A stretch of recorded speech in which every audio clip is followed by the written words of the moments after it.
Friday the 25th of April, 1986. A beautiful spring day for the 43,000 inhabitants of Pripyat in the Ukraine. A day that will remain forever engraved in their memory.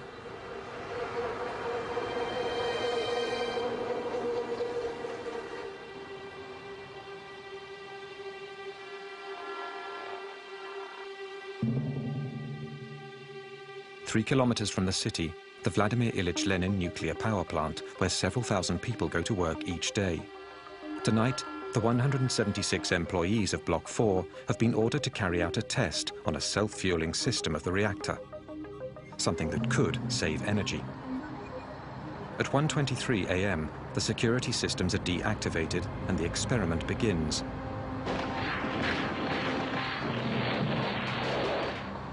A series of detonations go off in the core of the reactor.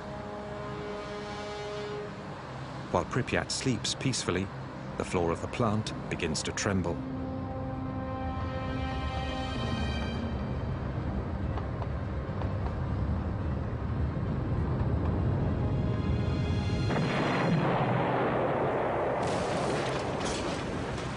The 1,200-ton cover of the reactor suddenly blasts into the air. An ultra-powerful stream of radioactive vapor releases uranium and graphite over hundreds of meters around the plant. From the gaping hole, a spray of fire charged with radioactive particles in fusion shoots 1,000 meters into the sky. There were a lot of colors, and they were really bright, orange, red, sky blue, colors like blood, a rainbow. It was beautiful. The most serious nuclear accident in history has just taken place. During the night, early in the morning, I got the call around 5 a.m. I was told there's been some accident at the Chernobyl nuclear plant.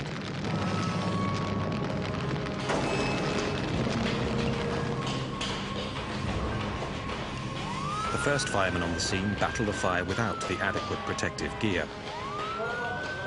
They pour tons of water on this strange fire, but nothing seems capable of putting it out. They are all exposed to lethal doses of radiation. 2 men die that night. 28 more will follow in the next few months. They are the first victims of Chernobyl. Nobody was prepared for such a crisis. For the next 7 months, 500,000 men will wage hand-to-hand combat with an invisible enemy. A ruthless battle that has gone unsung, which claimed thousands of unnamed and now almost forgotten heroes. Yet, it is thanks to these men that the worst was avoided. A second explosion, 10 times more powerful than Hiroshima, which would have wiped out half of Europe. This was kept secret for 20 years by the Soviets and the West alike. Many of these images have never been seen before. They were taken by journalists who were also exposed to nuclear contamination, some of whom later died. Those images tell the story of a hidden war, whose consequences continue 20 years later to worsen the toll of the disaster. This is the true story of the Battle of Chernobyl.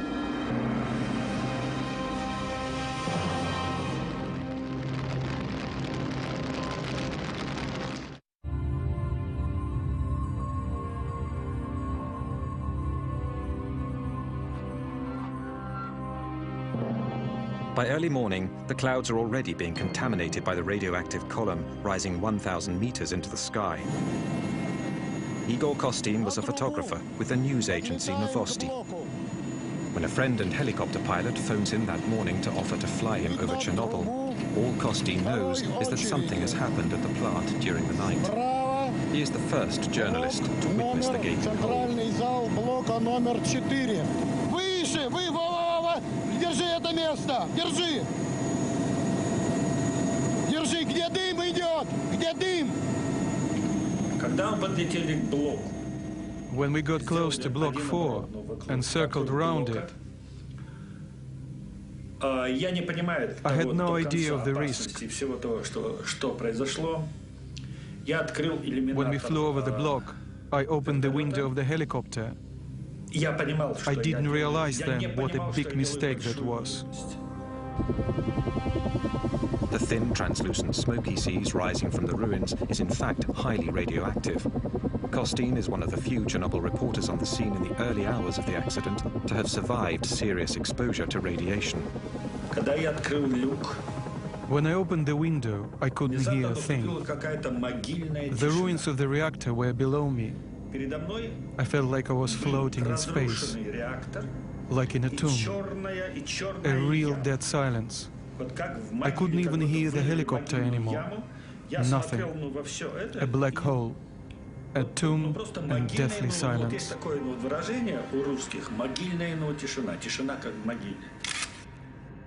This is the first picture ever taken of the breach. All my equipment jumped after a minute. I couldn't understand what was going on. I thought my batteries were dead. I only managed to take a dozen photos. Once I returned to Kiev, I processed my pictures, and I noticed the negatives were black, and the colors very poor. I didn't know it yet, but the photos had been exposed to radioactivity. At the core of the blown-out reactor and buried under 14 meters of rubble, the graphite surrounding the nuclear fuel burns and melts the uranium. The radioactive fallout is going to be 100 times greater than the combined power of the 2 atomic bombs dropped on Hiroshima and Nagasaki. At the Kremlin, 8 hours after the explosion, Gorbachev only has scant information on the situation. The first information consisted of accident and fire.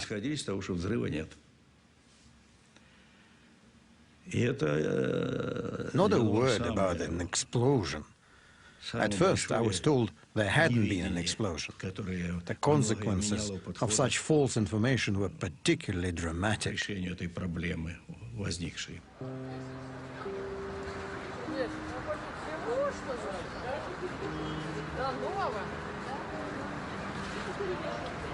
For Pripyat's 43,000 inhabitants, life goes on as usual. They know nothing of the disaster 3 kilometers away. The information we got was that everything was sound, including the reactor. When I asked the academician Alexandrov, he told me the reactor was absolutely safe. It could even be set up on a red square. It wouldn't be any different than a samovar, like putting a kettle on red square.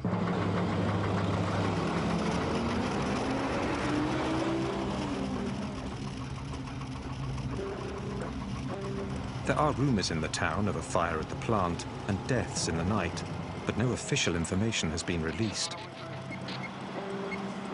The white flashes on these images are the results of radioactivity on the film. People in the streets hardly blink an eye at the masked soldiers scattered throughout the city.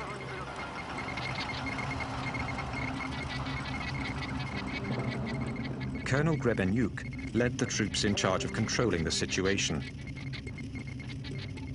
There was a metallic taste in our mouth, an acidity. They say radiation has no taste. It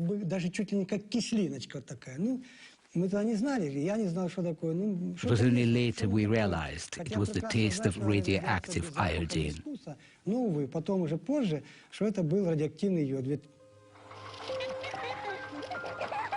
While children are still out playing in the squares, Colonel Grebenyuk's men spend the day taking the first readings of radioactivity in the city. In those days, radioactivity was measured in units called rongens.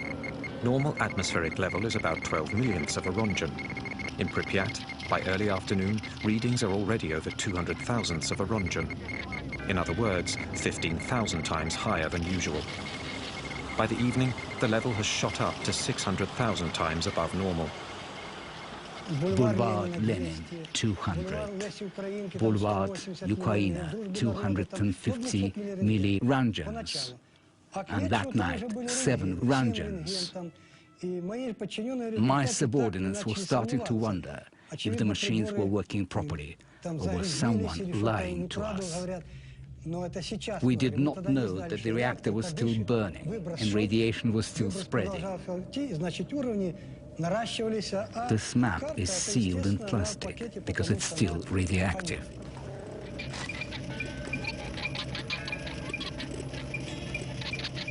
It's thought that a human being can absorb up to 2 rongens per year without being affected. But the body is lethally contaminated if it receives over 400 rongens. During that first day, the inhabitants absorb over 50 times what is considered to be a harmless dose. Such a pace, they would have received a lethal dose in 4 days. To understand what is going on, the colonel sends a patrol to take the first readings at the base of the plant.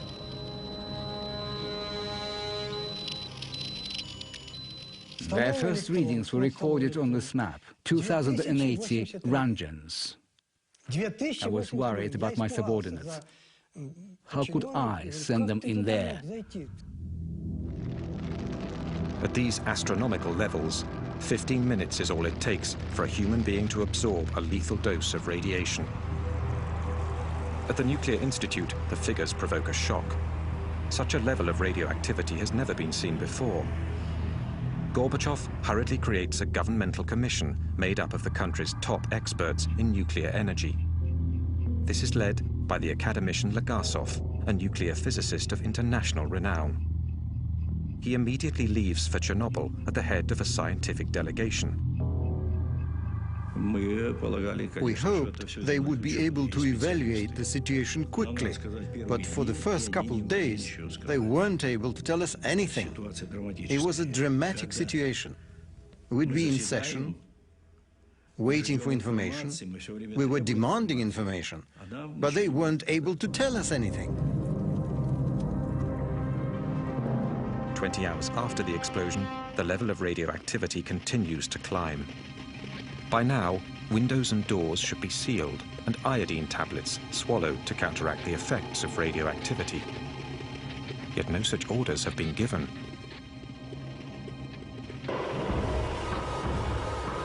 Despite rising tensions in the city, the population has still not been informed of the situation. Yulia Marchenko was only 5 at the time. She lived in Pripyat with her family. Her father worked at the plant. My parents took me to the daycare center, like usual. Everything was absolutely normal. My father already knew there'd been an accident, but no precautions had been taken yet. 30 hours after the explosion, the first security measures are enforced. More than 1,000 buses have arrived. At 2 p.m., the army announces the city is to be completely evacuated. Я помню, что в садике нам давали таблетки. Это йодинистый калий. I remember the teachers at the kindergarten gave us iodine pills. Then parents came to pick up their kids. Everyone was running around, but they weren't panicking. Такая суета. Не было вот общей какой-то такой вот паники. We thought we were only going to be gone for 3 days.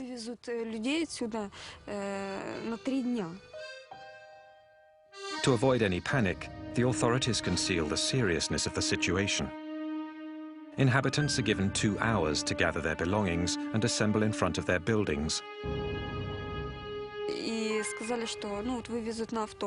They told us to get in the buses.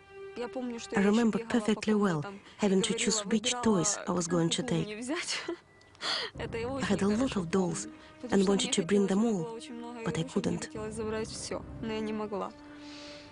We couldn't even take any warm clothes. People have to leave everything they own, their entire lives behind. They will never return.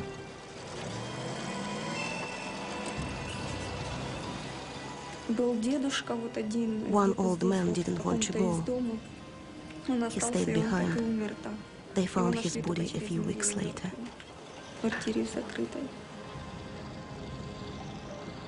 People didn't really believe what was happening.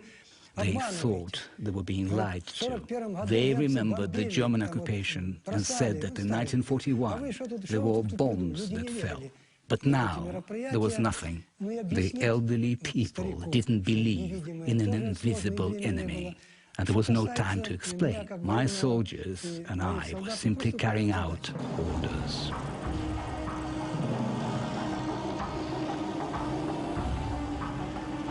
In 3.5 hours, 43,000 people are evacuated tearfully but peacefully.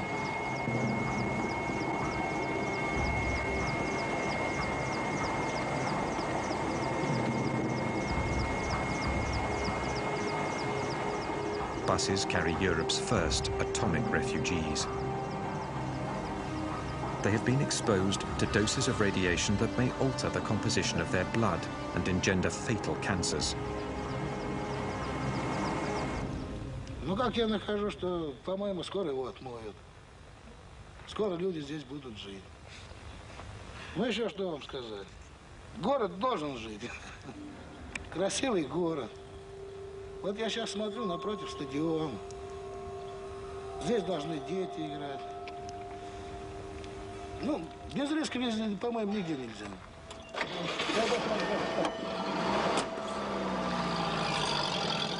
48 hours after the disaster, the only people left in the ghost town are the military personnel and members of the scientific delegation, headquartered at the Pripyat Hotel. As if unaware of the danger, they eat, sleep, and work right on the premises. These were upstanding people, specialists. I couldn't believe they would do something irresponsible or suicidal. No, it meant they'd underestimated the situation. The old criteria were no good anymore. There have been nuclear accidents before, in our country as well as in the US, but that information had been kept secret. There'd never been an accident of this scope. They even thought the reactor would be back in service by May or June. Meanwhile, clouds filled with radioactive particles are being blown north by the wind. Between the 26th and the 27th of April, they drift over 1,000 kilometers above Russia, then over Belarus and the Baltics. On the 28th, they hit Sweden, where the rise of radioactivity is detected near one of their nuclear power plants. Soon after, television news alerts the population. Radioactive dust from Chernobyl rains down on Stockholm. The authorities send a squadron of fighter planes to take readings in the clouds. The level of radioactivity suggests there's been a major accident somewhere. 60 hours after the disaster, still no official word has been reported outside of the Soviet Union. The Swedish Minister of Energy phoned me on the Monday, and I was in my office in Vienna, and she told me that they had measured very much increased radioactivity near our power plant in Forsmark in the east of Sweden, and they had concluded that it must have come from abroad. Did we know anything about it, was her question. And we said that no, we did not, but we are ready to contact others, and we contact the Poles. They didn't have any nuclear power plant, but if there was anything else that could have happened there, and we contacted the Russians, of course. What has happened? An explosion, a radioactive cloud, serious contamination. It was Sweden that alerted us. 3 days after the accident, while Gorbachev is still trying to gather data, American and European spy satellites turn to the Soviet Union and discover the ruins of the Ukrainian plant. The smoke wafting from the gaping hole shows up clearly in thermal vision. In the evening of that Monday, the 28th it would be, we had a message from Mr. Petrosian, who was the head of Atomic Energy Commission in Russia, in which he told us about the accident. And about the same time, the Russians actually released the information to the world. Obviously, over at the Politburo, we immediately decided it was essential that all facts be reported to us from then on. So I called on the KGB. I told them to follow everything that was happening over there and to report the conversations the scientists were having. I told them to report all of that information back, to me, personally. It has taken over 48 hours to get accurate information about the disaster. 2 days during which the 43,000 inhabitants of Pripyat are exposed to contamination. The crisis continues to grow. At the bottom of the destroyed reactor, 1,200 tons of white-hot magma continue to burn at over 3,000 degrees, sending liters of radioactive gas and dust into the atmosphere. The whole of Europe is at the mercy of the winds.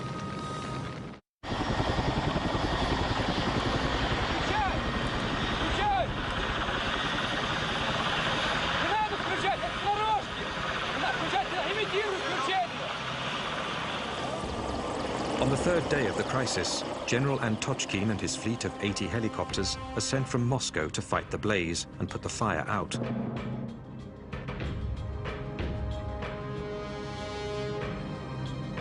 When he arrives, the general flies 200 meters above the blown-out reactor. Because of the fire, the temperature at that height was between 120 to 180 degrees Celsius. Our dosimeter, the instrument for measuring radiation, only went up to 500 Röntgens. The needle was going crazy. It was completely off the scale. I think there were at least 1,000 Röntgens at a height of 200 meters. Even at that altitude, a half hour of exposure could be lethal. The strong current of radioactive hot air streaming up from the reactor makes it impossible to get closer. They will have to improvise some way of carrying out their mission.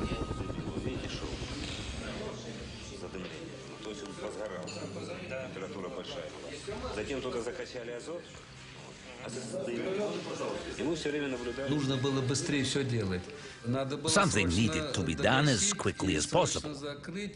Put out the fire and seal up the reactor to be able to get close enough to do other work. It also needed to be closed up to stop the radioactive dust from spreading. It was getting blown off by the wind. We really needed to act fast. A gigantic ballet begins. Top pilots have been rushed back from the Afghan front to fly helicopters carrying soldiers who will toss 80-kilo sandbags into the blaze with their bare hands. They hope to smother the fire by filling the reactor with tons of sand and boric acid, which neutralizes radiation. The first day, 110 sorties. The next, 300. The radiation level above the reactor is over 3,500 Röntgens, almost 9 times the lethal dose. Some of the pilots make up to 33 flights in a single day. Each time they went, they received 5 or 6 Röntgens. If they were slow, it was even more. After throwing 6, 7, 8 bags, they were drenched in sweat from the heat. After a few missions, my soldiers would go wash up and eat. After a while, they'd start throwing up.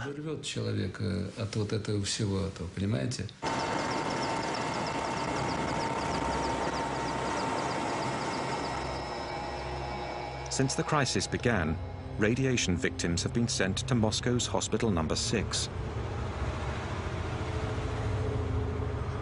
It has the country's only service, which specializes in acute radiation sickness and illnesses linked to massive doses of radiation exposure.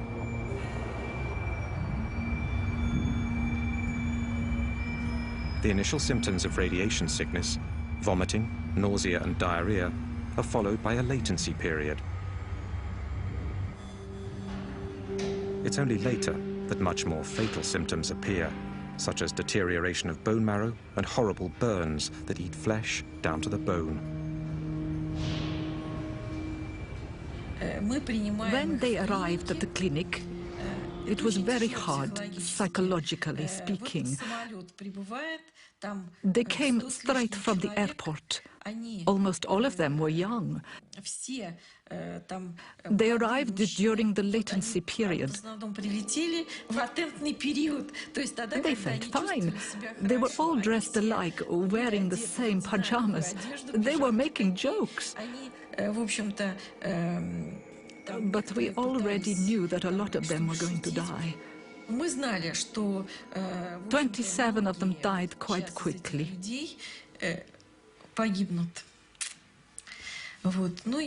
They'd all received huge doses of radiation and were suffering from life-threatening burns.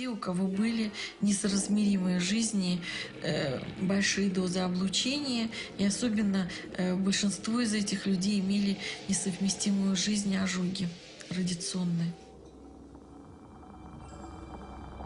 For 15 years, only the first victims will be acknowledged by the authorities.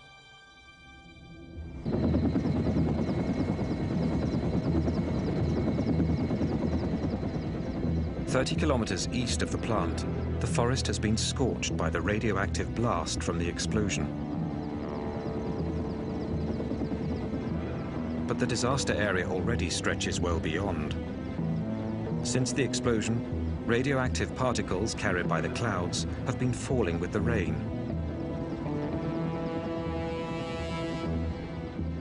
A leopard spot pattern of contamination has affected the Ukraine as well as Belarus and Russia. On the 1st of May, the wind shifts, and areas of Kiev are also contaminated.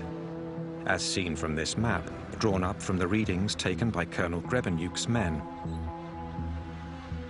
The seriously contaminated areas appear in red, surrounded by areas where the radiation level was normal. But the population is still kept in the dark. There is only one report, a tiny article on the bottom of page 3 of the Pravda, playing down the accident and claiming the danger has passed. The roof was caving in, and there we were acting as if nothing was happening. By going ahead with the May Day festivities, it was like the country refused to acknowledge the situation. That was the second phase in the huge Chernobyl disaster. 6 days after the accident, despite radiation levels several thousand times higher than normal, authorities encourage people to participate in May Day celebrations, even in areas they know to be seriously contaminated. I watched the May Day 1986 festivities with my own eyes. I was there and I witnessed it, the parade of death. It was a parade of death. Those were terrible deaths.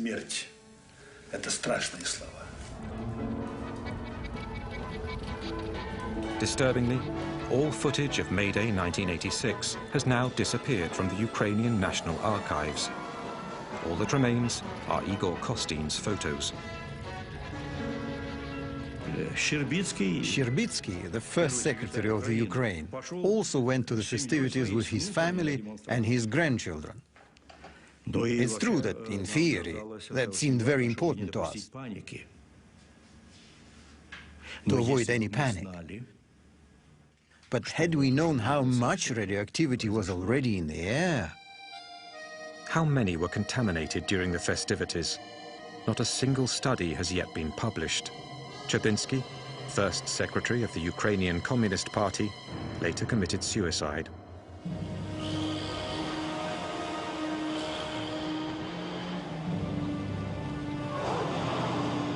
One week after the explosion, the exodus continues.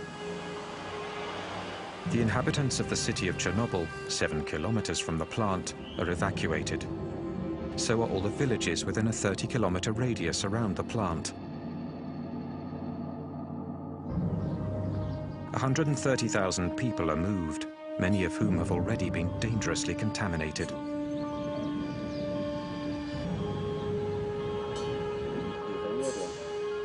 A 300,000-hectare area straddling the Ukraine and Belarus is abruptly evacuated and isolated from the rest of the world.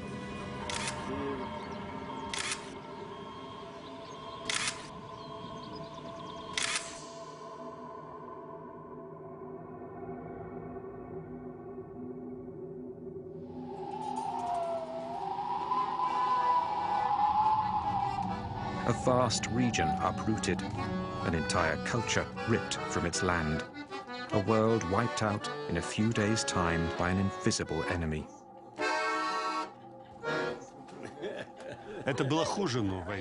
It was worse than a war. Here you couldn't see the enemy. In a war, you see the cannons, the machine guns, the tanks. Here, you see nothing. The radiation is everywhere. It goes right through you. It gets into you, and you only start feeling the effects later, sometimes years later. It's terrifying. Meanwhile, the radioactive cloud continues to drift over Europe. It floats over Bavaria and northern Italy. Radioactive cesium-137 and iodine-131 rain down on the south of France and Corsica. Crops and pastures are seriously contaminated. While French authorities deny its presence, the cloud reaches Great Britain and spreads into Greece. In Chernobyl, the level of radioactivity continues to climb. 6,000 tons of sand and boric acid have filled the hole. But underneath this gigantic plug, the white-hot magma continues to smolder. 10 days after the disaster, Gorbachev personally invites Hans Blix, director of the powerful International Atomic Energy Agency, to visit the site. He is the first expert and the first Westerner to visit Chernobyl. Облет места аварии на Чернобыльской атомной станции. Каково ваше мнение? Что можно сказать по этому поводу? Well, we have seen the site from the air. Видели с воздуха площадку. And we have seen that a little smoke is still coming up from the damaged plant. There was a good deal of talk about the risk of a second explosion, and I remember that when we were in Moscow, actually we had a friend, a relative of one of my experts, phoned him and said, well, you know, we hear rumors that a second reactor might also explode.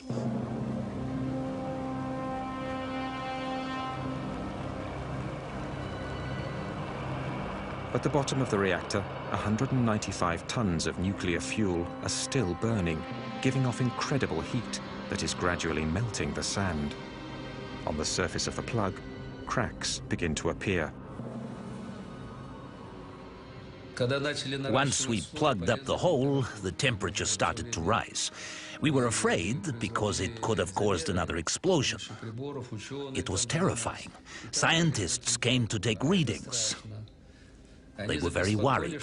They were afraid the critical temperature would be reached and it would set off a second explosion. That would have been a terrible tragedy. The cement slab below the reactor core is heating up and in danger of cracking. The magma is threatening to seep through.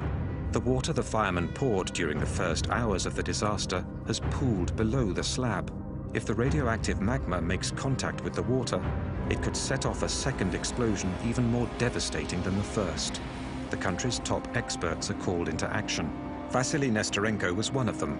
At the time, he was working on improving the Soviet Union's intercontinental nuclear missiles. If the heat managed to crack the cement slab, only 1,400 kilograms of uranium and graphite mixture would have needed to hit the water to set off a new explosion. The ensuing chain reaction could set off an explosion comparable to a gigantic atomic bomb. Our experts studied the possibility and concluded that the explosion would have had a force of 3 to 5 megatons. Minsk, which is 320 kilometers from Chernobyl, would have been razed and Europe rendered uninhabitable. We had to stop the process. If it continued, it would have been an enormous disaster. An enormous nuclear disaster.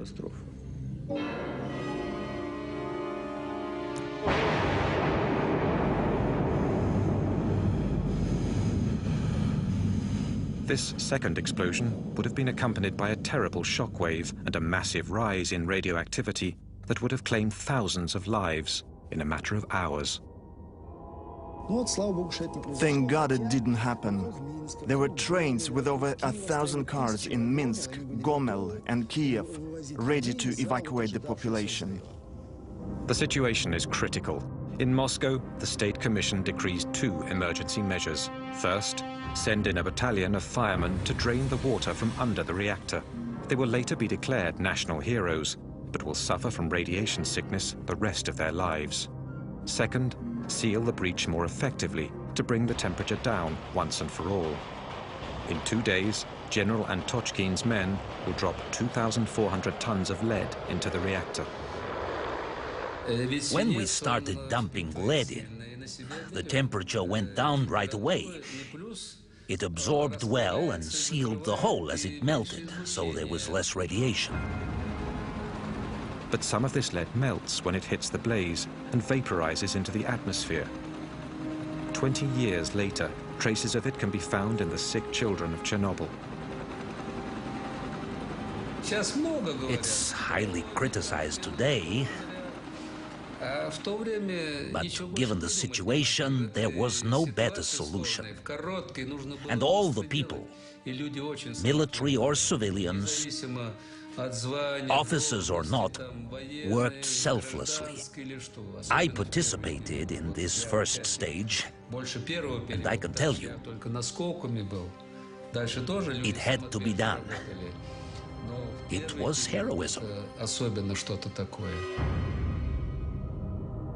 During this operation, 600 pilots are fatally contaminated with radiation. All of them will die, but their efforts only buy a few days.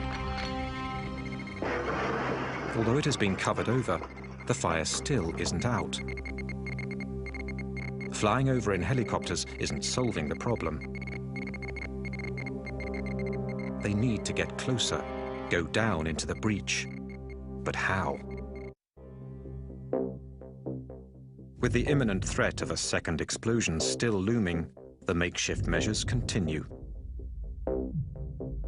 The blueprints of the plant reveal that the active zone can be approached through the cable and pipe tunnels built out of thick cement. A delegation of technicians from the Kirchhoff Institute venture into the labyrinth. It's tough going. Parts of the tunnels have collapsed in the explosion.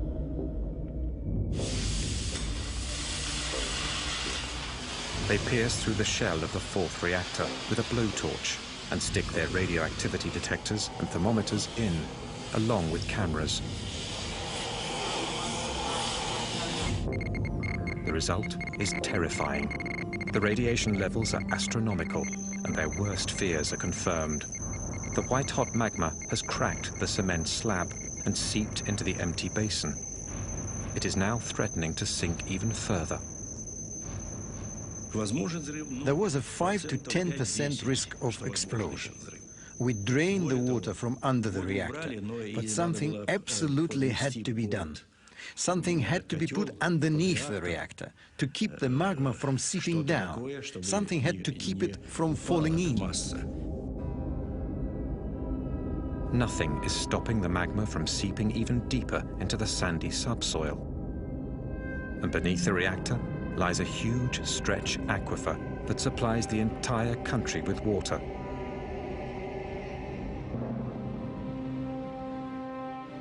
What worried us the most was that the entire mass would sink down and reach the groundwater, which then would pollute the rivers Pripyat, then Dnieper, Kiev, the Black Sea. We absolutely needed to come up with a solution. A new operation is considered, but it will entail the loss of more lives. On the 12th of May, 1986, 17 days after the initial explosion, the miners of Tula, 1,000 kilometers from Chernobyl, receive a visit from the Kremlin, from the Deputy Minister of the Mining Industry. The minister spoke to us about the accident at Chernobyl. He said they needed miners from our region, the Moscow basin. He gave us 24 hours to gather our belongings. The next day, we were bused from that very square to the airport in Moscow. On the 13th of May, our comrades were already at work at Chernobyl.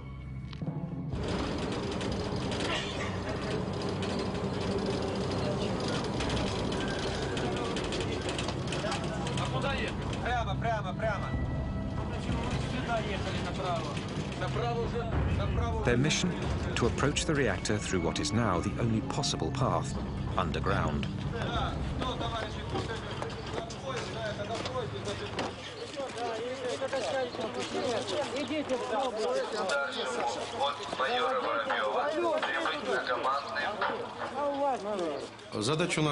Our mission was this: dig a 150-meter tunnel from the third block to the fourth, a tunnel 30 meters long.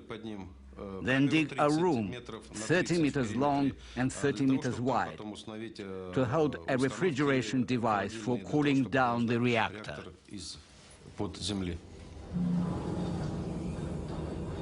To limit their exposure to radiation, the miners dig 12 meters down before making their way over to the burning reactor. There, they build a room 2 meters high and 30 meters wide, where a complex cooling system of liquid nitrogen will be set up.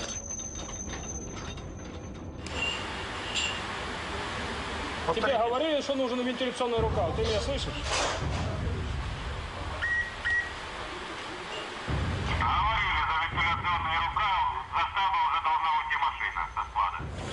In 1 month, 10,000 miners from Russia and the mining regions of the Ukraine are sent down into the tunnel.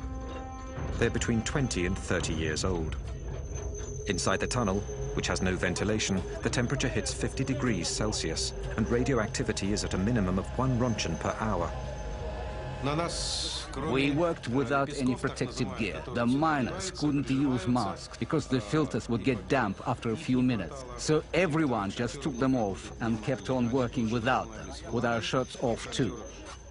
We drank water out of open bottles, which was really bad because the radioactive particles were ingested right into our body. One of our comrades swallowed a grain of sand that was highly radioactive. He died. How can we know what each of us breathed or ingested? The hardest thing was the lack of oxygen and the incredible heat. It was hot, hot, hot.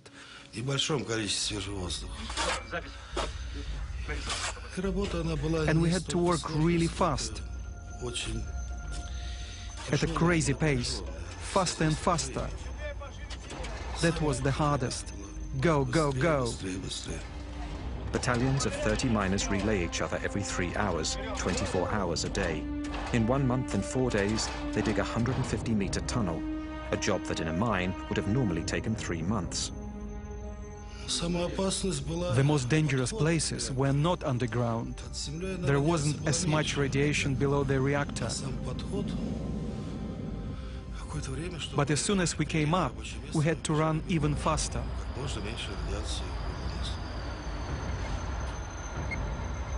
Radioactivity at the mouth of the tunnel is 300 times higher. Not a single miner is spared from exposure.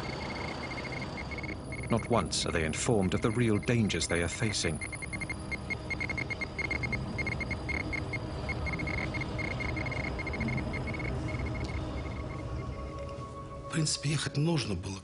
Someone had to go and do it. Us or someone else. We did our duty. Should we have done it? It's too late to judge. I don't regret anything.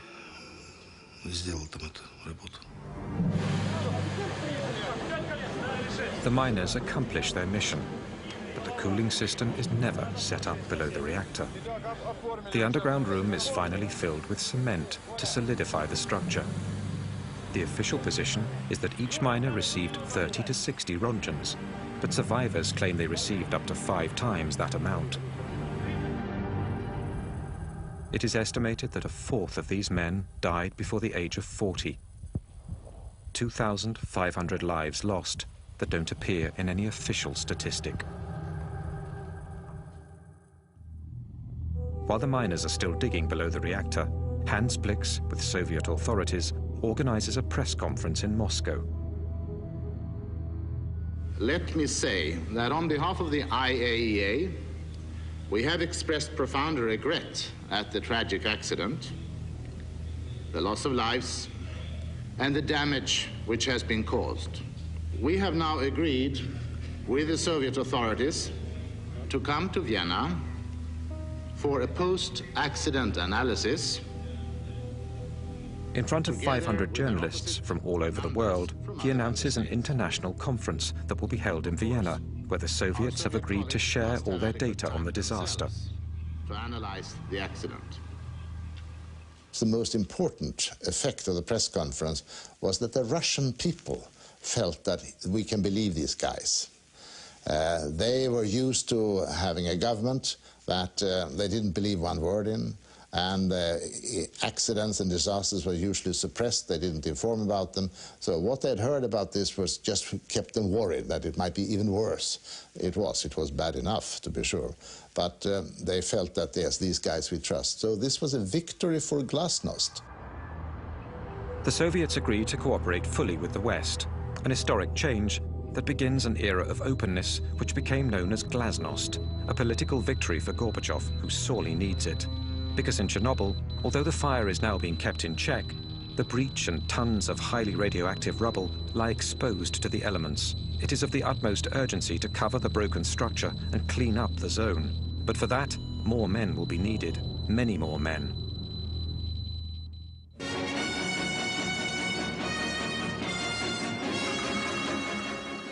Добрый вечер, товарищи. 18 days after the disaster, Gorbachev finally addresses the Soviet people. Авария на Чернобыльской атомной электростанции. Она больно затронула советских людей, взволновала международную общественность. Мы впервые реально столкнулись с такой грозной силой, какой является ядерная энергия, вышедшая из-под контроля. Вся работа, по сути, ведется круглосуточно. Задействованы научные, технические, экономические возможности всей страны. The entire country was mobilized. No bureaucratic formalities. If someone had what we needed, we took it. No formalities. We'd worry about the cost later. We took whatever we needed. It was a frontline situation. General Nikolai Tarakanov is sent to command the land troops. In 1 year, 100,000 soldiers and officers passed through Chernobyl. They were all reservists. They were summoned up by top administration in their cities and sent to the front. Military personnel or civilians, officers or simple soldiers, all of them are liquidators, a term invented for the Battle of Chernobyl. Their mission? Clean up, liquidate the radioactivity. Сначала ходишь первые дни, прячешься, вот, одеваешь маску, а потом уже забываешь, даже на производстве уже забываешь одевать ее. Уже как дома, чувствуешь себя действительно, привыкаешь здорово. Все улыбаются, все довольны. Водку не продают. Вообще в Москве такой слух был, что на Чернобыль приезжает, водителям каждый день дают 150 грамм этого. Я с женой разговаривал, 150, и да. рассказываю, говорю, в столовую заходишь 150, выходишь 150. Она, ты хоть закусывай там.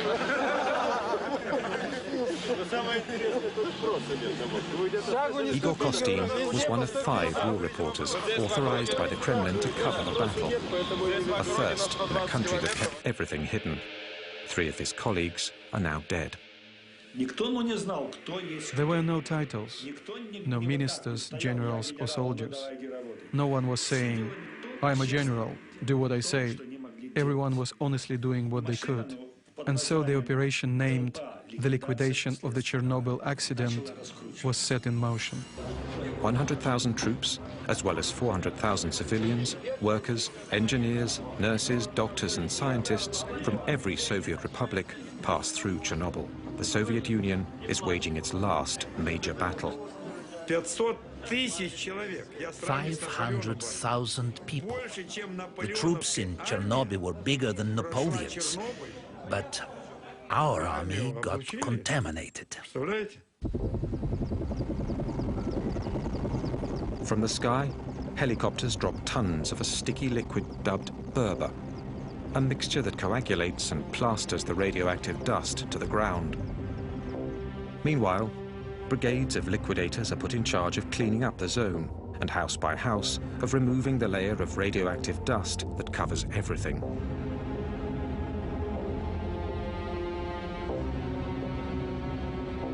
Создавались специальные бригады охотников. Special hunting squads were formed. They patrolled the countryside and forest with rifles, killing cats and dogs.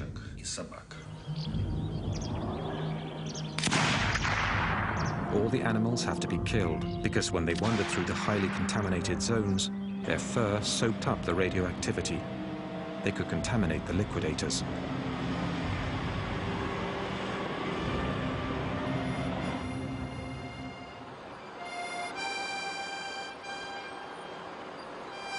The last villages with people still remaining in the zone are evacuated.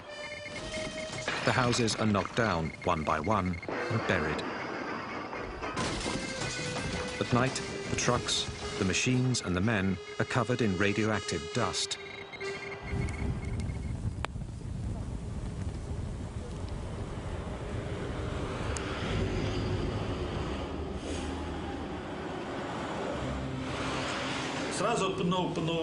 We would wash 5 or 6 times in the shower. We helped each other. We used a hemp glove and the roughest soap available. Хорошая мочалка и самое суровое хозяйственное мыло, которое стирает белье солдатское. Там много очень. We scrubbed away. Голова, все тело по 5-3 раза, пока уже не устаешь. We put on new clothes, then we ate. We ate really well there, because you need to keep your strength up to fight the ionizing radiation. Ionizing radiation seeks out the weak spots in your body. Организм должен быть очень крепкий. Очень крепкий. И ионизирующее излучение. That's where it finds a way in and knocks you out. И туда стреляет.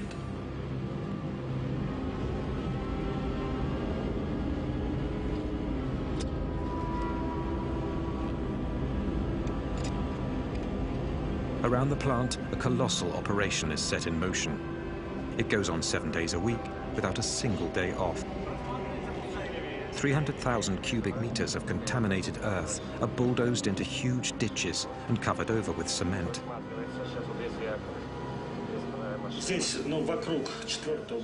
This spot, around the 4th reactor, is where the most dangerous missions of the zone took place. 8 weeks after the explosion, the liquidators tackle the heart of the problem. In order to neutralize the toxic waste for the long term and prevent it from spreading even more, the entire blown-out reactor has to be isolated. Lev Bolchakov was one of the engineers who designed the enormous structure that would entirely cover the 4th reactor. A sarcophagus of steel and concrete, 170 meters long and 66 meters high. It was one of a kind, a unique project. No one had ever built such a structure in a zone this radioactive. You could only work a few minutes at a time. That had never been done before.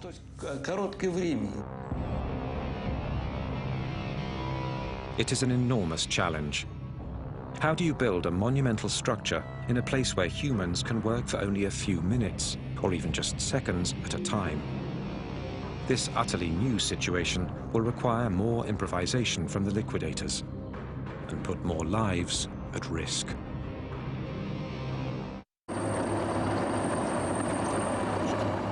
It has now been more than 12 weeks since the initial blast at block number 4 of the Chernobyl nuclear power plant.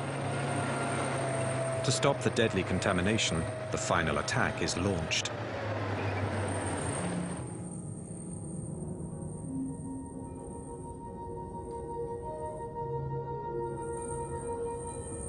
Radioactivity in this sector is so high that only remote-controlled machines can be sent in. But people will have to get the machines into position.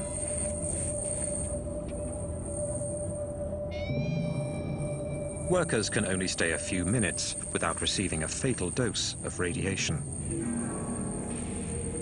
With each second, their lives are more and more threatened.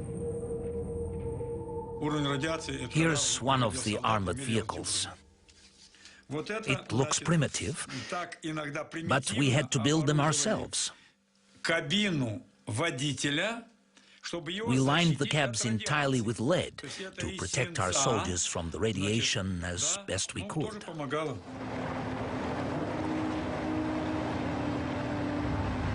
Each metallic piece of the structure is prefabricated, sometimes hundreds of kilometers away, then brought one by one onto the site for assembly. An extraordinary jigsaw puzzle. Beams 150 tons and 70 meters long. Buttresses 45 meters high. That's the Dimac 4000.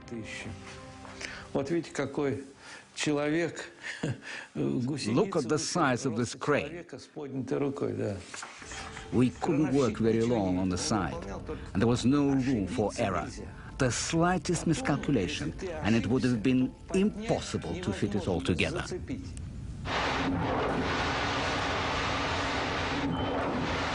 Despite the extreme conditions, work progresses.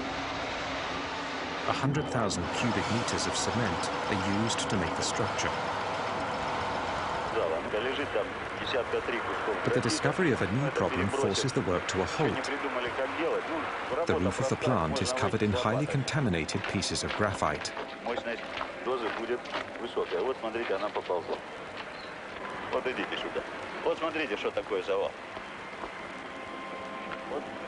Вот здесь, в том месте, где мы стоим, сейчас 10 рентген. Это будет примерно 1000. Вот около вот этого колпака примерно 200. Все, пойдемте. На сегодня хватит нам. Выходим, пойдемте. И ты тоже выходи оттуда. These pieces of graphite enveloped uranium rods. They've been blown from the reactor during the explosion. One single piece gives off enough radioactivity to kill a man in less than 1 hour. They absolutely have to be gotten rid of before construction continues.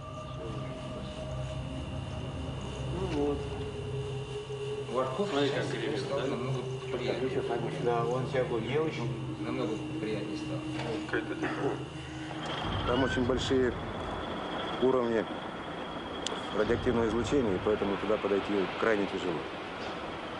Ну и зачем туда пускать людей, когда может техника сработать? Robots are sent onto the roof to shove the lethal debris over the edge. 60 meters below, other robots gather it up and bury it in ditches. But after a few days, the ambient radioactivity begins to affect even the machines. Their electronic circuitry can't hold up. They go berserk and break down. One of them hurtles itself into the breach. Как вы собираетесь его разворачивать? Он же поперек висит.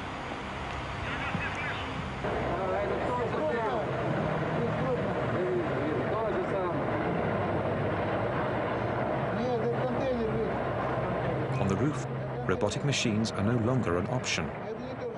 Men will have to replace them. Russian soldiers nicknamed bio-robots for the occasion. This battalion of young reservists is preparing to go up onto the roof of the third reactor for the first time.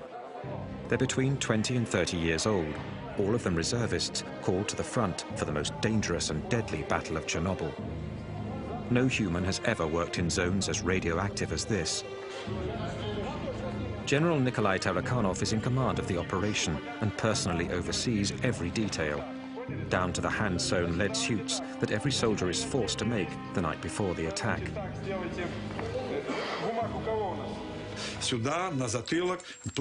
On their fronts, on their backs, in their boots, they were covered in lead.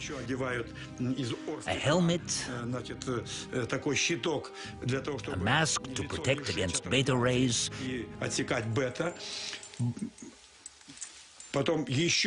and a special apron. Double layers of protection on the hands. The whole uniform weighed 26 to 30 kilos.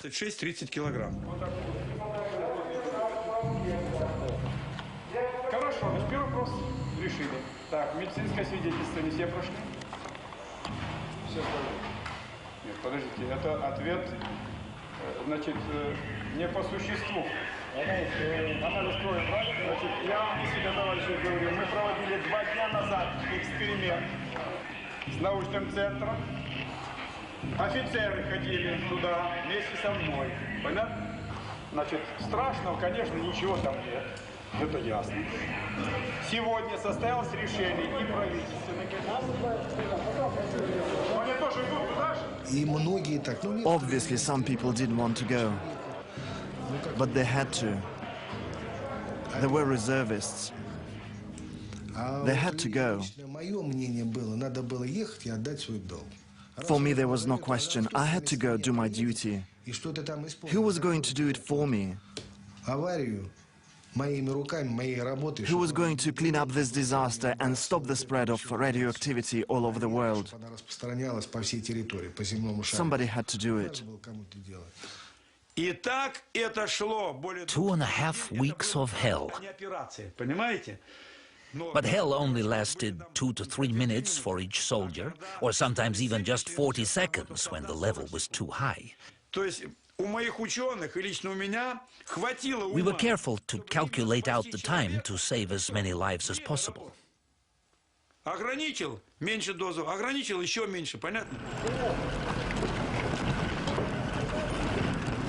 When the siren blows, a crew of 8 soldiers rushes up onto the roof, along with an officer. Their mission is simple: shovel up the radioactive debris as quickly as possible and throw it off the roof.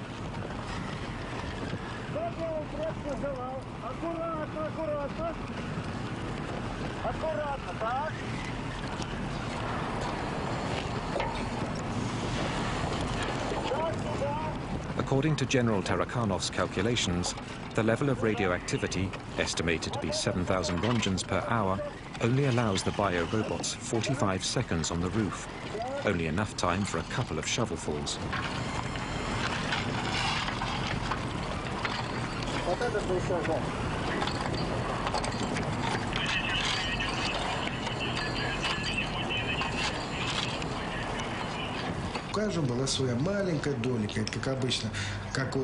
We were like ants. Just as some were finishing their task, others would immediately take their place. Everyone did their job, no matter how small it was. And that's how, together, we were able to fight the radioactivity. For 10 days, a new crew of bio-robots climbs on the roof every 10 minutes. According to military personnel, 3,500 people participate in the cleanup. Some, like Igor Kostin and Konstantin Fedotov, went up on the roof 5 times.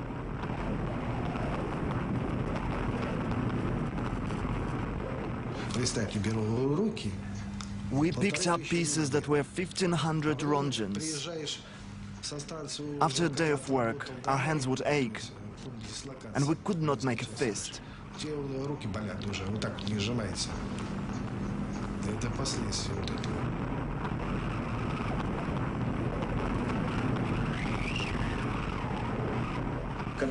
The first time I went up on the roof,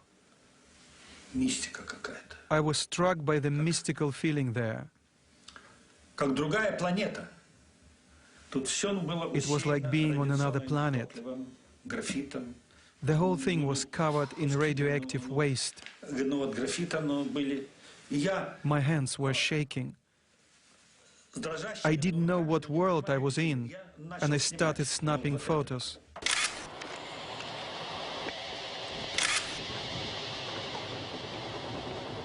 If you look close, you can see traces of radiation on the film.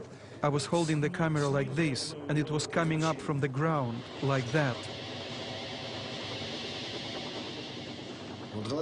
Your eyes hurt and there was a metal taste in your mouth. Those are the two things you felt. And once you felt that, you knew you had gotten more than your dose. You couldn't feel your teeth up there. Your mouth was full of this lead taste.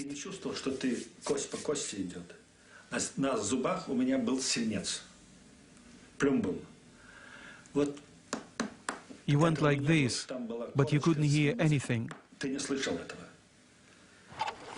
Everything was covered in lead. Even today, 20 years later, I can still taste the lead in my mouth.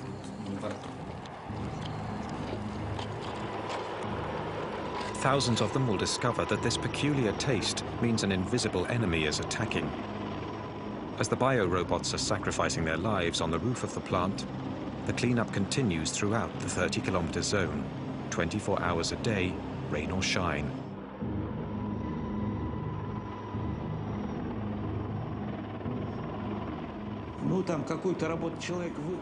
Where normally it would take one man 1 hour to do a job, here in Chernobyl it took 60 people.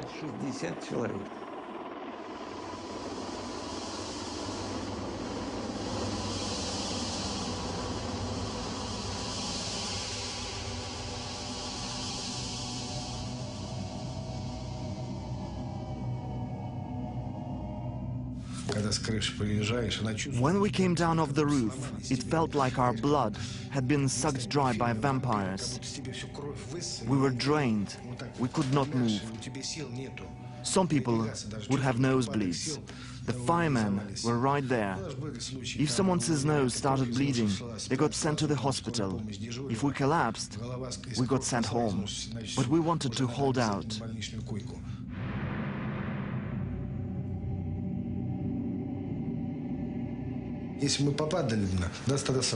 But at that time we were young and strong. Our health is shot. We've lost everything.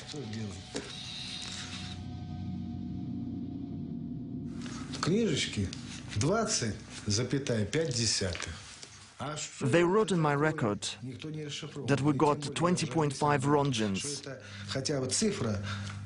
But what did that mean? That number was several times lower than the actual dose.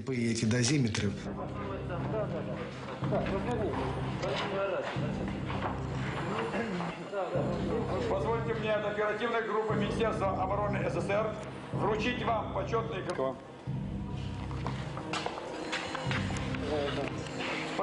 As a reward, each soldier receives a liquidator certificate from the army and a 100-ruble bonus, the equivalent today of about $100 US.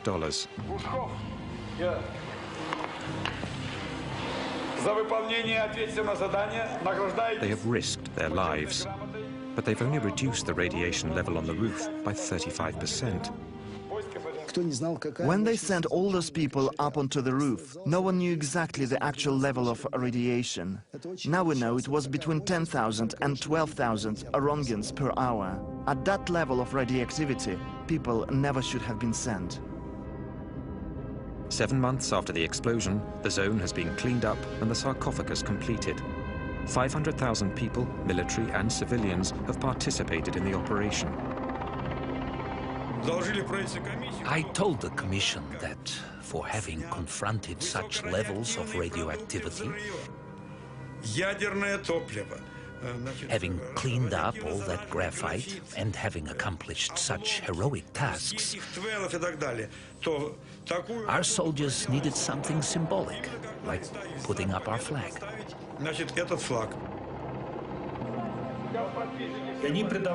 Putting the flag up was like putting the flag on the Reichstag. When the Red Army conquered fascism, for them, the flag was a symbol of their triumph over radioactivity.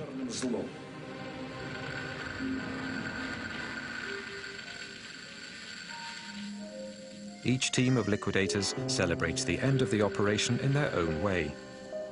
Bocharov and his men etch their names onto the final metal piece to go up on top of the sarcophagus.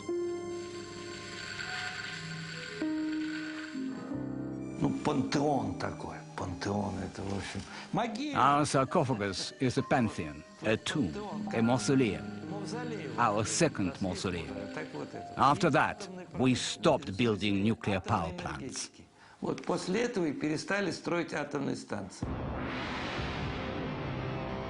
A bitter victory.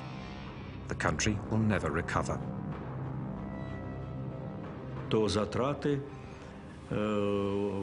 It cost us 18 billion rubles.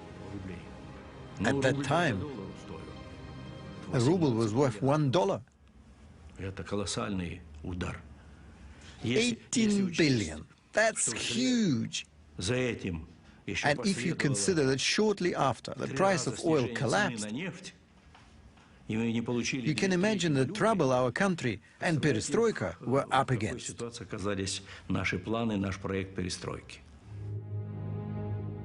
The first snow has started to stick on Chernobyl. For the authorities, this proves the sarcophagus is airtight, at least for 30 years, or so they predict. The liquidators have gone home. Reactors 1, 2, and 3 are back up and running. The first battle of Chernobyl has ended in a victory that heralded the end of the USSR. But for many, it also marks the beginning of a war that 20 years later still hasn't ended. 20 years later, Pripyat is still a ghost town. Accompanied by Igor Kostin, Yulia wanted to see the apartment where she lived with her family up until the fateful day of their evacuation. Contrary to what they've been told, not a single inhabitant was ever able to come back to live in the deserted buildings.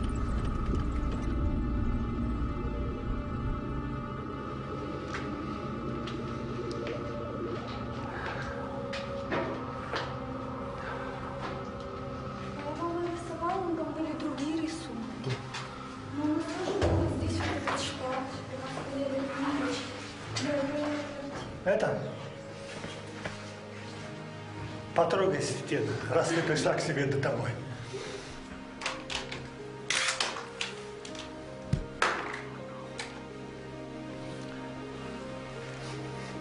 For Igor Kostin as well, the visit stirs up painful memories.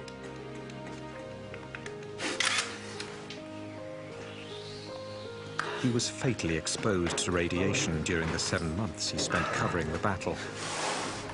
Since then, he's had to be hospitalized for over 2 months each year. Новую энергию в завтрашний день. Родина, как никто, больше дает энергию человеку. Это твоя родина, твоя земля сейчас впитала всю мощность, что только мы можем быть отсюда.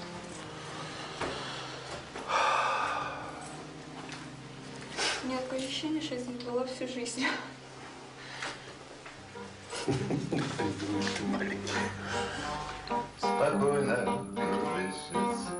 For the hundreds of thousands of atomic refugees, as for the hundreds of thousands of veterans from the Battle of Chernobyl, the fight against their invisible enemy hasn't let up. Everyone who went to Chernobyl is still suffering from the radioactivity their bodies absorbed. In the months following the accident, the liquidators flooded into hospitals all over the Soviet Union. 20 years later, those who are still alive continue to frequent Hospital Number 6. They're all victims of what specialists have since named the Chernobyl syndrome.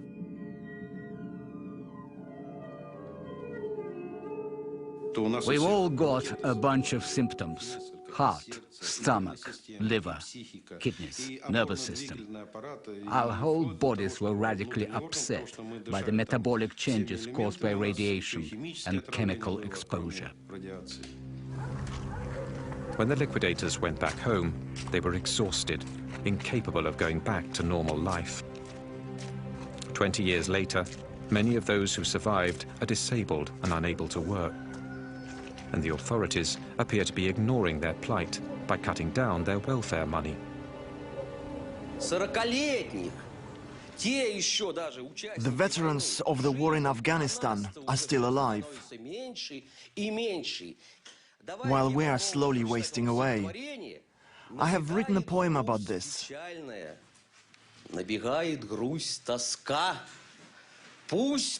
Sadness fills me, nostalgia and anguish. Like a bullet in the temple, nothing can ever stop. The mother prays in secret to God to spare his life.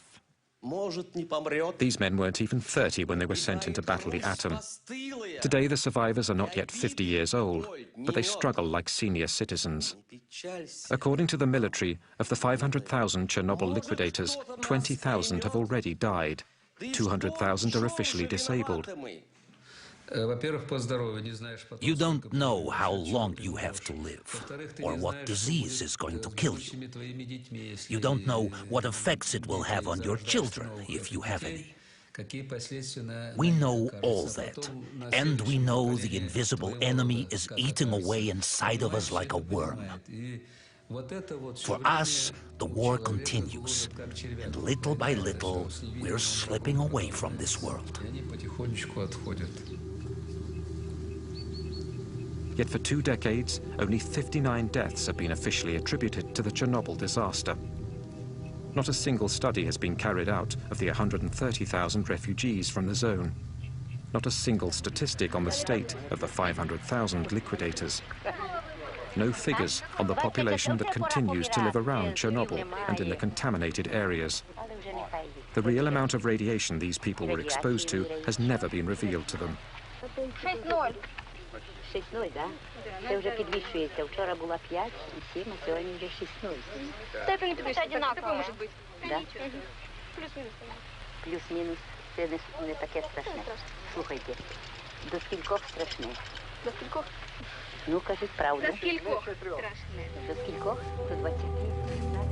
A deputy of the Supreme Soviet discovered the systematic cover-up of the true consequences of Chernobyl when the Soviet Empire dissolved in 1991. Taking advantage of the anarchy in the country, she managed to get her hands on a copy of top-secret documents. 600 pages of a report to the Central Committee, written while the Battle of Chernobyl was still raging. When I read these documents, I discovered everything happened differently. I realized just how huge a lie the party leaders told. A decree number 12 stated that on the 12th of May 1986, 10,198 people had already been hospitalized. 345 showed signs of radio lesions. Yet at the same time, they were telling us everything was fine, that it was nothing serious, and I realized the scope of the lies. According to Allah, another passage reveals that authorities had arbitrarily changed the standards, multiplying by 5 what was considered the acceptable dose of radiation for the human body. When they raised the standard, suddenly people were miraculously cured. They were released from the hospital and sent home. It was criminal. The tendency to manipulate the numbers was not unique to the Soviets. In late August 1986, the first international conference assessing Chernobyl took place behind closed doors. It was presided over by Hans Blix. No journalists or outside observers were admitted into the amphitheater. The Russian delegation was led by Legasov, the man who'd been in charge of the governmental commission during the Battle of Chernobyl. When we put him in charge of preparing the report for the IAEA, we gave him the duty of reporting everything. He came up with a very detailed report that put everybody in a state of shock. Legasov spoke for 3 hours. His report concluded that in the decades to come, about 40,000 deaths from cancer caused by Chernobyl were to be expected. The Western world refused flat out to accept this estimate, which spurred a genuine East-West negotiation. These are theoretical calculations based upon the Hiroshima model, that you say that if you have a certain radioactivity, you know from Hiroshima that the long-term effect was so and so many would die from it. And if you then increase it by tenfold, you assume that it will be tenfold. Well, that's the calculation. This is not, I think, this is not empiric. There again, the figures were surprisingly flexible. By the end of the conference, people were no longer talking about 40,000, but rather of 4,000 probable deaths. Nearly 20 years later, in September 2005, this figure became the official death toll of the disaster. The staunchest opponents to the Soviets' policy of transparency were the French, who went as far as to deny that the radioactive cloud passed over their country. Est-ce qu'on a constaté quelque chose au-dessus de la France? Non, parce que les vents ne vont pas dans cette direction-là. Les vents tournent dans le sens inverse d'une montre. Il n'y a pas lieu du tout de s'inquiéter. C'est sans aucun danger pour la santé publique. 20 years later, in France, and especially in Corsica, cases of thyroid cancer of the same nature and severity as those around Chernobyl are being reported. The most dangerous element that came out of the Chernobyl reactor wasn't cesium or plutonium, but lies. The lie of 86, that's what I call it. A lie that was propagated like the radioactivity throughout the whole country and the entire world. On the 27th of April 1988, the second anniversary of the disaster, Legasov, who'd worked so hard to unveil the entire truth, decided to put an end to his life.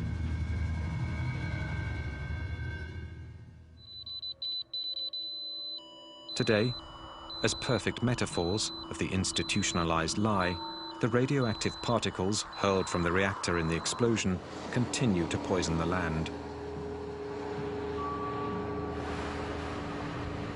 20 years after the disaster, the area of Chernobyl remains uninhabitable.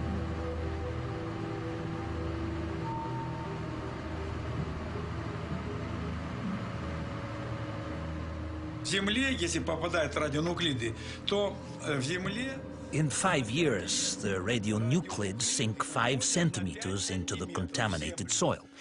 So, 20 years later, they're 20 centimeters under the ground. They continue to contaminate all the plants. To clean it up, we'd need to remove 20 centimeters of soil and seal it underground in burial sites. And that's too big of a job to do. It's impossible.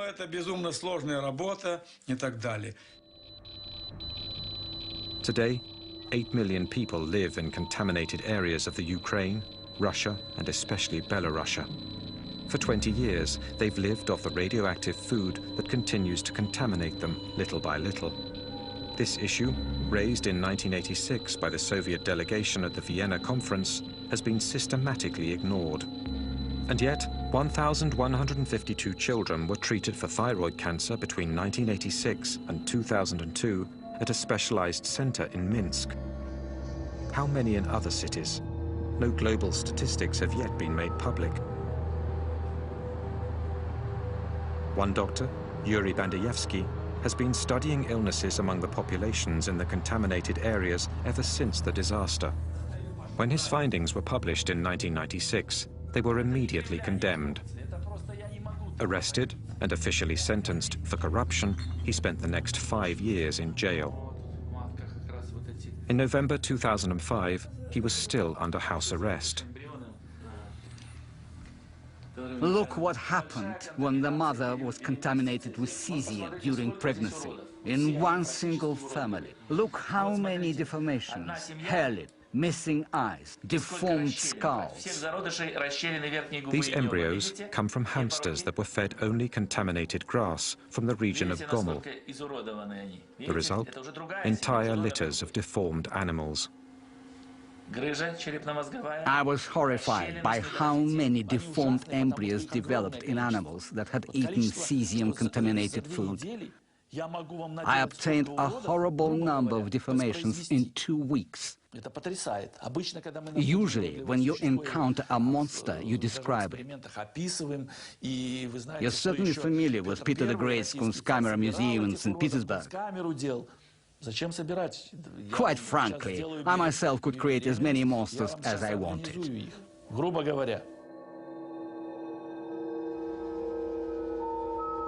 There's been no official study of genetic mutations stemming from Chernobyl. Yet despite the thousands of miscarriages and abortions that took place following the disaster, there seems to be hundreds of children who suffer the effects of radiation. The deformations we see among these children are similar to those of Bandayevsky's hamsters.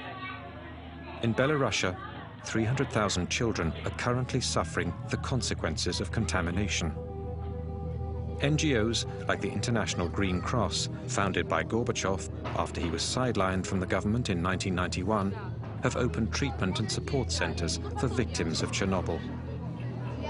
They also organize therapeutic camps, aiming to teach the new generations in contaminated areas how to live with radioactivity. Like here, testing the contamination of their food. How many years is this going to go on? 800 years? 800 years. Until the second Jesus Christ is born. Until his return? Yes. Chernobyl played an important role for us all. And of course, we must keep searching and not skimp on means. We must strengthen international cooperation and create international scientific centers to find new sources of energy which are safer. That's the essential issue. I wouldn't wish for anyone, not my friends or my enemies, to experience such a tragedy. No one deserves to live through what we did in Chernobyl. We're all human beings, and no one deserves that.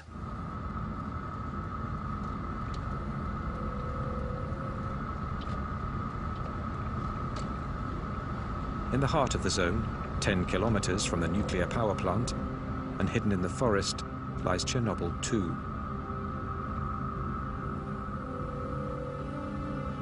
20 years ago, no one could get near this huge military radar. Moscow's hidden eye meant to spot American missiles.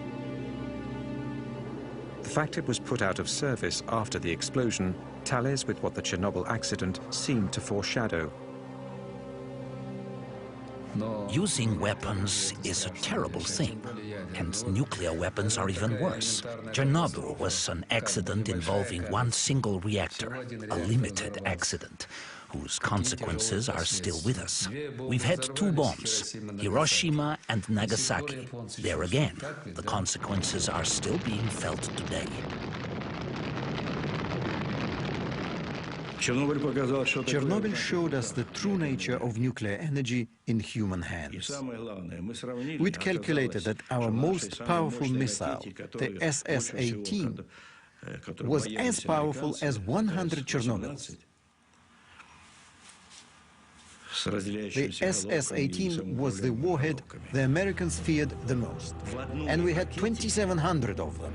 And these were the missiles we'd intended for the Americans. 2,700.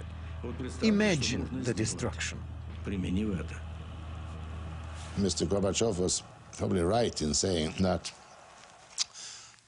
Chernobyl was a big illustration of radioactivity let loose. And in this sense, suggested to people more vividly that we ought to do away with the nuclear weapons. A year and a half after Chernobyl, Gorbachev retired all nuclear warheads with a range of 500 to 5,000 kilometers.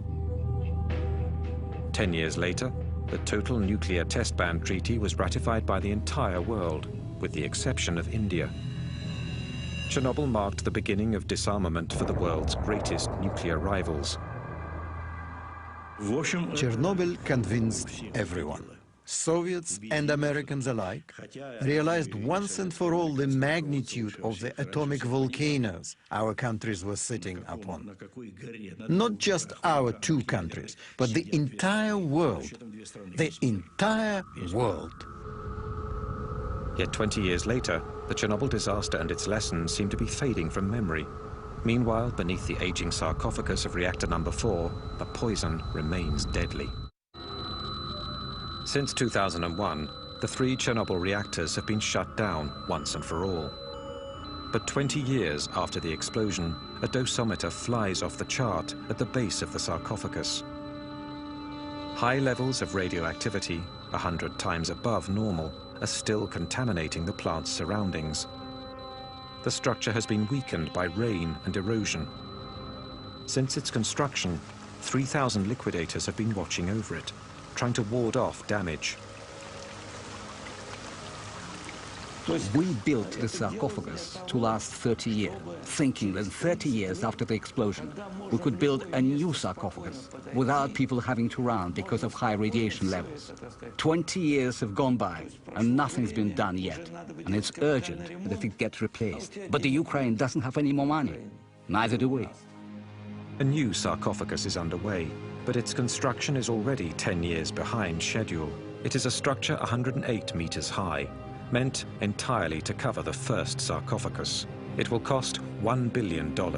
An international fund led by Hans Blix has been set up. We still have not put the new sarcophagus on it. It will be ready in a couple of years' time. When that is done, well, then they can, in due course, later on remove the masses of spent fuel or of melted fuel which is there.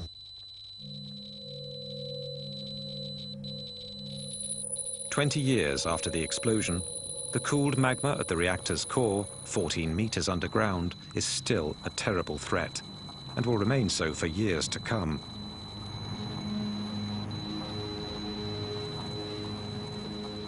I pray God the sarcophagus never collapses. That would be the worst thing that could happen, because inside there are 100 kilograms of plutonium. 1 microgram is a lethal dose for a human being. That means there is enough plutonium to poison 100 million people. The half-life of plutonium, in other words, the time it takes for half of the plutonium to disappear, is 245,000 years. This is something we could thus consider eternal. There are areas where there will never be life again. Despite this terrible warning, the nuclear disarmament sparked by Chernobyl is clearly coming into question today. If nuclear development for civilian uses is being put forward as a solution to the problems of fossil fuels and global warming, this landscape reminds us that such an option is not without consequences. It requires the greatest caution and clear information on the real risks it presents. Chernobyl also reminds us that if we must live with radioactivity and its unavoidable dangers, we also need to spare future generations from any risk of nuclear apocalypse.